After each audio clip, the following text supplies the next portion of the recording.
Janata party అటు ఇటు తేల్చుకోలేకపోవడం వల్ల జేడీ లక్ష్మీనారాయణ గారికి కొంత బెనిఫిట్ ఉంటుంది. అయితే మాస్ పార్టీ కాదు ఇది. ఈయన ఎంతసేపటికి పొలాలు అనేది అని తిరిగారు, మంచి పనే చేశారు. ఆయన దాంట్లో లోపం ఎత్తి చూపెట్టాల్సిన అవసరం ఏం లేదు. స్కూళ్ళు బాగుపడితే బాగుంటే బాగున్నాయని చెప్పారు, బాగోని వసతుల గురించి బాగోలేదని చెప్పారు, అంత బాగానే ఉంది.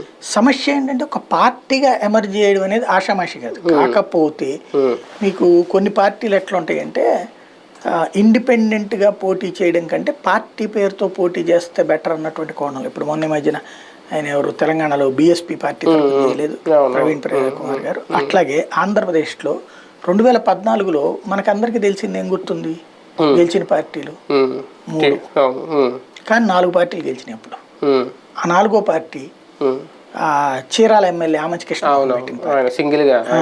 ఒకే పార్టీ పెట్టుకున్నాడు, ఒకటే సీటు గెలుచుకున్నాడు, తర్వాత తెలుగుదేశం. కాబట్టి అట్లాగే జరిగింది. ఇప్పుడు అట్లా ఈయన లెక్క ఏంటంటే దానికి ఏంటంటే సంథింగ్ అయ్యో లెక్కలు ఉంటాయి కొన్ని. పిలిచేటప్పుడు మీటింగులకి ఇండిపెండెంట్ పిలవడానికి పార్టీలో అరిగా పిలుస్తారు, అట్లాగే ఇచ్చే పాసులు లెక్కలు అవన్నీ కూడా ఉంటుంది. కాబట్టి ఇంకోటి ఈయన ఒక్కడిగా కాకుండా 2 చేద్దాం అనుకున్నారు వాళ్ళ అమ్మాయి కూడా. ఈయన ఎంపీ